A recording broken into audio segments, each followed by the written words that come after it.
Thank you for listening to Depictions Media Radio.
ill and not being able to see them in hospital, and the terror and the tragedy associated with that, the mental stress that frontline workers, health workers have been under, communities and so many others have been under.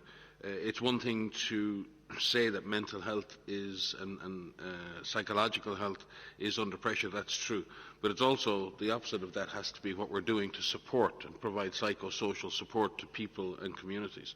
And I think that's what we really need to talk about, not measuring.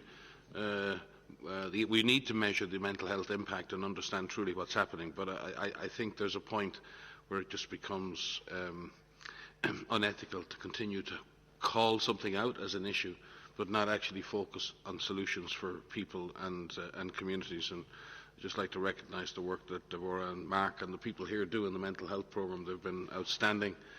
This has been a Cinderella area in health, in public health, for too long, and certainly in the work that we do in humanitarian settings, mental health and psychosocial support is a huge part of humanitarian intervention, and it's a very practical issue. If individuals and communities are not physically and mentally healthy, it is very difficult to absorb the strain and stress of an epidemic. It is very difficult to sustain behaviours that stop the epidemic.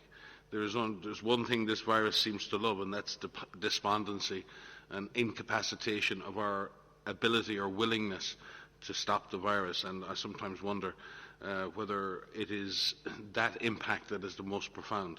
And when it comes to recovery plans, and as we all hopefully begin to look in this year, I hope, at how we're going to recover from this pandemic, the mental health and psychosocial support to individuals and communities must be central to all recovery plans, and it must be costed in to those plans. Thank you. Just would like to add a bit on mental health. I think all has been said, just one dimension only. As the world remembers, may remember, it's a long time now, after the Second World War, the world has experienced mass trauma because Second World War affected many, many lives. And now even with this COVID pandemics, with bigger magnitude, more lives have been affected. Almost the whole world is affected. Each and every individual on the surface of the world actually has been affected. And that means mass trauma, which is beyond proportion, even bigger than what the world experienced after the Second World War. And when there is mass trauma, it affects communities for many years to come.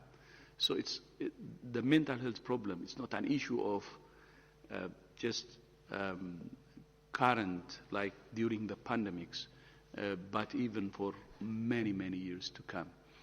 And countries have to see it as such and prepare for that. And WHO will support in any way possible to address the mental health as a big proportion, which is the mass trauma. Thank you. Thank you, DG and all. With this, we come to Jeremy Loesch from RFI. Jeremy, over to you. Yes, thank you, Christian. Hello to everyone. A quick one about the report of the interim report that was scheduled for the Wuhan mission. It seems like it's not going to be available anytime soon, and I was wondering if it comes as a personal disappointment for you. I believe we have Dr. Peter Ben-Embrecht online. In this case, would like Dr. Ben-Embrecht to take this. Peter?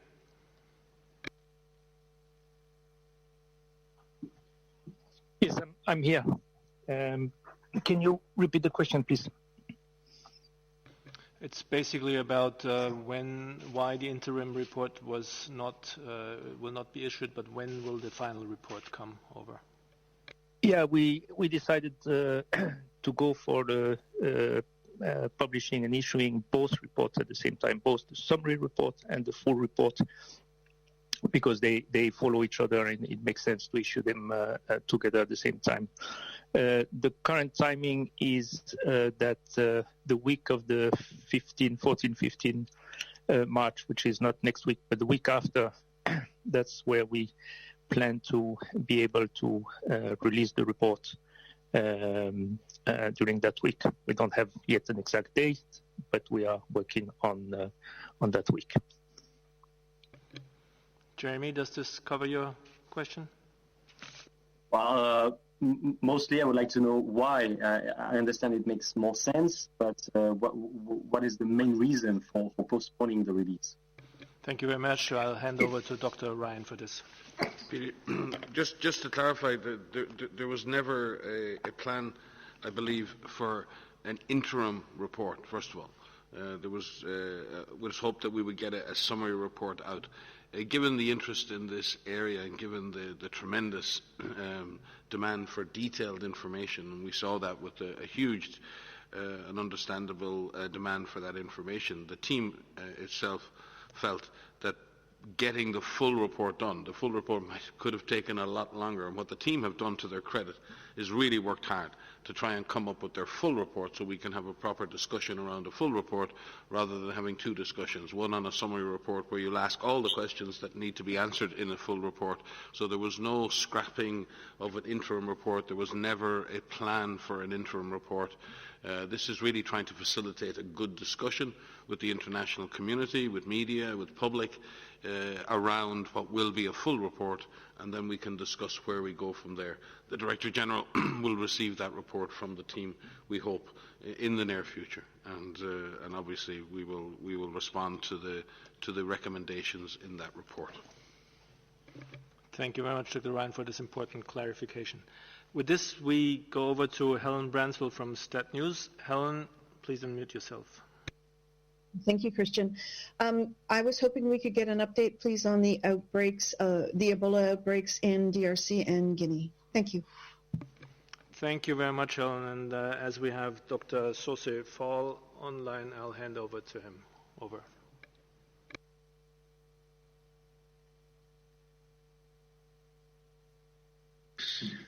Okay, thank you.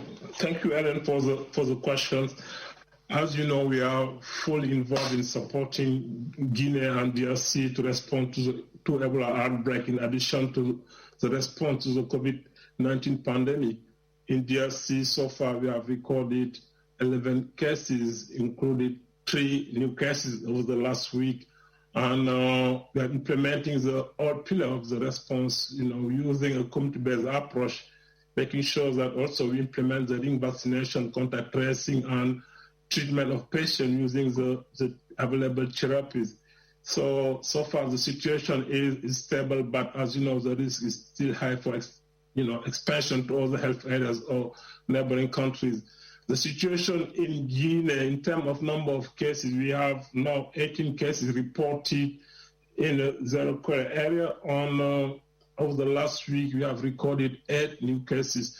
So the response is also ongoing. We have a number of contacts identified, and we started implementing the ring vaccination a week after the beginning of the outbreak, mainly one day after the vaccines arrived in the country. So really important because we have the capacity in Guinea to conduct ring vaccination. Most of the experts in ring vaccination, even in Congo, were deployed from Guinea. So we are using this local capacity in addition to the people we deploy. We have around now 100 people deployed. As you can see, Dr. Michel Yao, who is the Director of Health Operation, is right now in Guinea, in Zero Quarter, reviewing all the pillars of the response to make sure that with partners we are on track using our key performance indicator. But we are not only working with Guinea, we are working with all the 6 neighboring countries, improving readiness based on our assessment, and I'm sure Michel can add more on this. Yes, and Dr. Michel Yao, who, as we heard, is in Guinea right now, and is Director of Strategic Health Operations. Please go ahead. Yeah, thank you very much. Speaking from Zerekore, close to Cote d'Ivoire and Liberia border. So this is what actually increased the threat of spread to all these neighboring countries. In Guinea, on Tuesday, we had a quite good meeting with ministers coming from neighboring countries and we agree on some of the process to increase preparedness, because from our assessment, countries were more or less half prepared. This is higher compared to 2014, but we still need to quickly work on some of the response areas, mainly for testing, to ensure that regulations are updated, people are trained for vaccination as well as new therapeutics. This is the key element in this response, innovations that we need to bring to people that at least have some experience from the last outbreak. So all these countries agree on information exchange and also to prepare themselves for this innovation, to ensure that they have also simulation exercise, but also make sure that they more and more have a sustainable system within the health system to deal with Ebola that could be recurrent based on the increased contact of the human being with also different forests. Now in Nzerekore, where I'm based now, the good thing is that at least all the response areas have kicked off. Now we need, with all the partners, to collectively scale up and ensure that we have a comprehensive and very sensitive alert system, that we have also capacity to quickly isolate, confirm and isolate cases, and we have also a capacity to ensure infection prevention and control. This with the community, because this is the critical part. Working closely with the community is part of also lesson learned in Eastern Congo. So all these processes are ongoing. In DRC, situation is more or less stable, but here in Nzerekore, too early to say. We had one case yesterday, and we need to ensure that all the components are up to speed. So this is what we are doing as WHO and all the experts deployed on the ground. Over. Thank you very much, Dr. Fall and Dr. Yaho. With this, we move to Sara Teofilo from Correio Brasiliense. Sara, please, unmute yourself. Hi, thank you for taking my question. We are seeing here in Brazil a change in the profile of ICU admissions. Before, the patients were older, and now the authorities from Brazilian states say they are seeing younger patients in the ICU. I'd like to know if this has been seen in other countries, and what could help explain this change in the profile. Could it have anything to do with the variants? Thank you. Thank you, Sarah. Let me hand over to Dr. van Kerkhoff, please. Thanks, Sarah. Thanks, Christian. I will begin. We have seen similar patterns in other countries where there's a slight shift in the age profile when we have additional waves of infection, additional peaks of infection in different countries. Part of this is due to the nature in which populations mix. In some countries, when interventions and stay-at-home measures and other measures have been lifted, the first groups to lift those measures tend to be younger individuals heading back to work and whatnot. And we see a shift in the epidemiology because those who are out and about tend to be younger, and those are the ones that are getting infected. And we have seen, with increasing case numbers in individuals, you will see increased hospitalizations and you will see increases in ICU. So that is something that we have seen in other countries. And if you remember, in the beginning of the pandemic, most of the cases that were being detected were severe cases, because this, at the beginning of any epidemic, any pandemic, is focused on those who seek health care. And so most of the individuals who are identified as cases in the beginning of any outbreak tend to be older, because they're the ones that are at risk for higher risk of severe disease, and those are the individuals who seek care. With the situation in Brazil and in other countries that are seeing increases in cases, and we are seeing, you mentioned the variants, there are different virus variants that are circulating. The 3 virus variants that we are tracking, the B117, the B1351, and the P1 that is circulating in Brazil, is associated with increased transmissibility. There are some preliminary studies that suggest that there's increased transmissibility. If you have increased transmissibility, you will have increased case numbers. You'll have increasing numbers of patients that will require hospitalization. You'll you'll have increases in those that are developing severe disease, and that can have an impact on the burden of the healthcare system, which can result in increases in deaths. And unfortunately, we have seen that in a number of countries as well. The best thing that we can do right now, even with these virus variants, we know that the public health and social measures work against these virus variants, including the infection prevention and control measures in healthcare facilities as well as outside of healthcare facilities. So the best thing that we can do now is try to drive down transmission everywhere we can, and prevent as many infections as we can, so that we don't have as many cases that are progressing to severe disease and death. Dr. Ryan, you want to add? Well, just to emphasize what Maria said, there's clearly been a nationwide increase in Brazil, and that's north to south, and that Manaus and Amazonas was really in a very, very difficult situation quite recently. The number of cases and the intensity of that has dropped, but the problem is still very, very much there.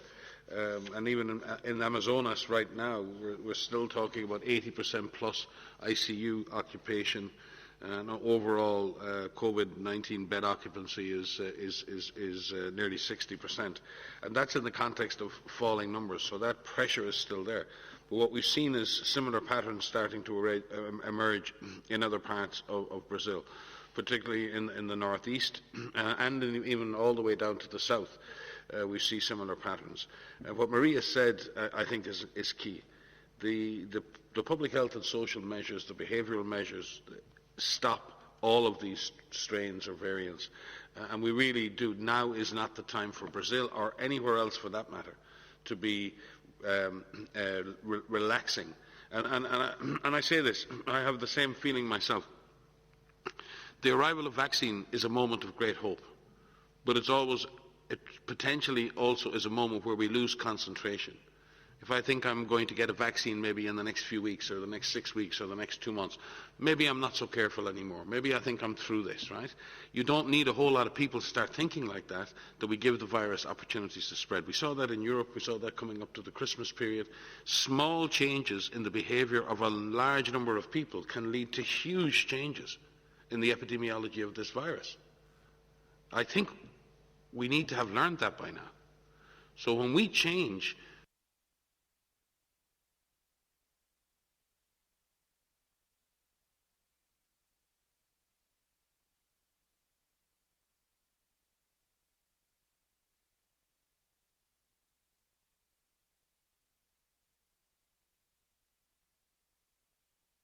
our behaviour, the virus changes in terms of its capacity.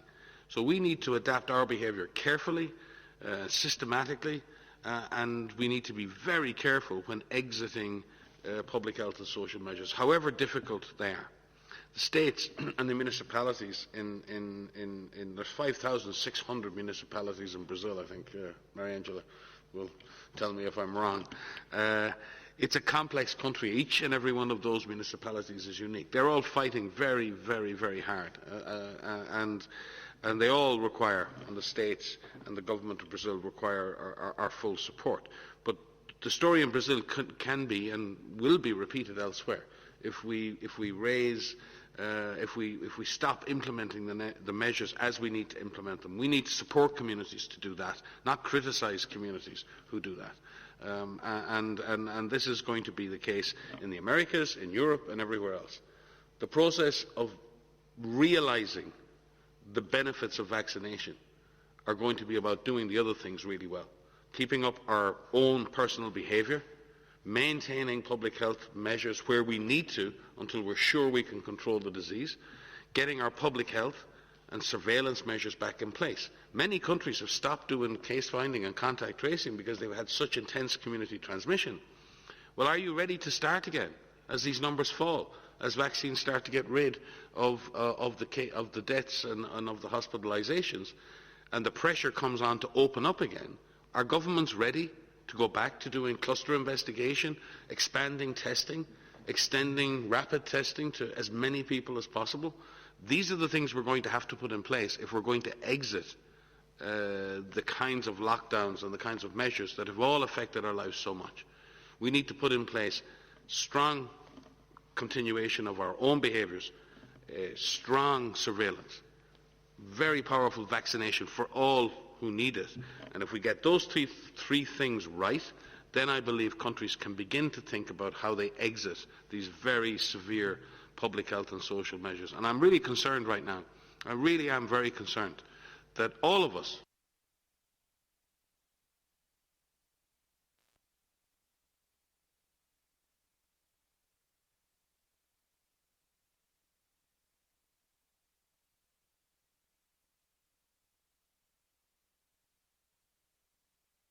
governments and individuals alike, think in some way psychologically, and I understand what's driving that. We think we're through this. We're not. And countries are going to lurch back into third and fourth surges if we're not careful. I hate to be the party pooper here, but that's unfortunately the way I see it. And we should not waste the hope that vaccines bring. We should not waste the precious gift that vaccines will bring by dropping our guard in other areas. It's really, really important.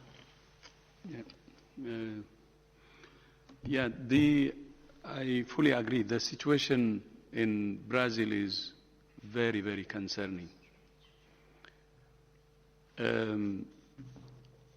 If we check the figures, maybe compare what the number of cases were in November 2nd, the week of November, to 114,000. And it has been continuing to increase constantly and reached now, week of February 22, around 374,000 cases. And it's not the number of cases. If you take the number of deaths, in November, the week of November 2, it was 2,538. In February, the week of February 22, it's 8,000 deaths per week from 2,500, constantly increasing again. When we saw some declining trends in many countries the past 6 weeks, the situation in Brazil was either on the increase or just plateau. But of course, more of a tendency to increase. I think Brazil has to take this very, very seriously. And as my colleagues said, while doing everything to roll out vaccines, but in the whole country, aggressive use of the public health measures, social measures, will be very, very crucial.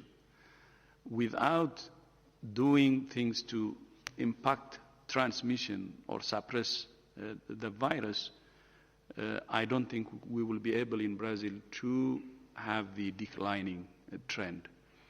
So I'd like to underline that the situation is very serious and we're very concerned, and the public health measures that Brazil takes should be aggressive while also rolling out vaccines. Thank you. Just one thing I forgot to add, because I think the journalist asked this question about the variants. There are many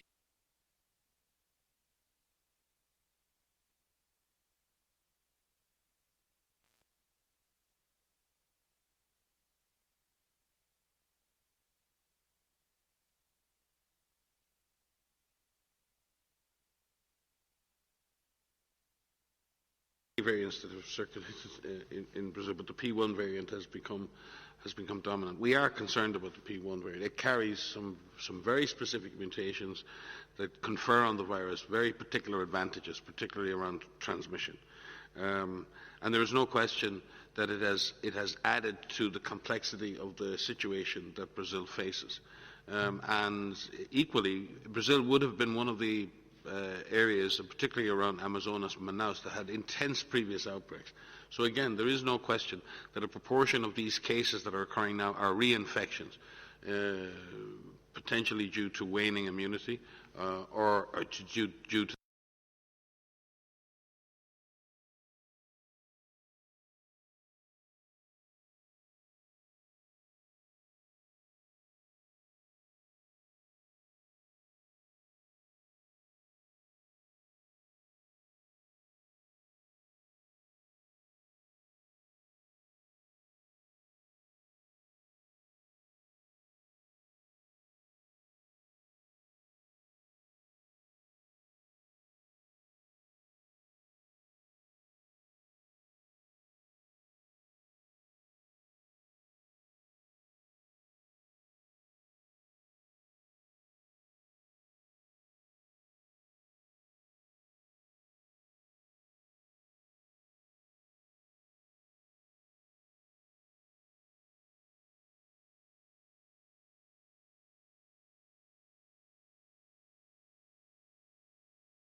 This show has been produced by Depictions Media. Please contact us at depictions.media for more information.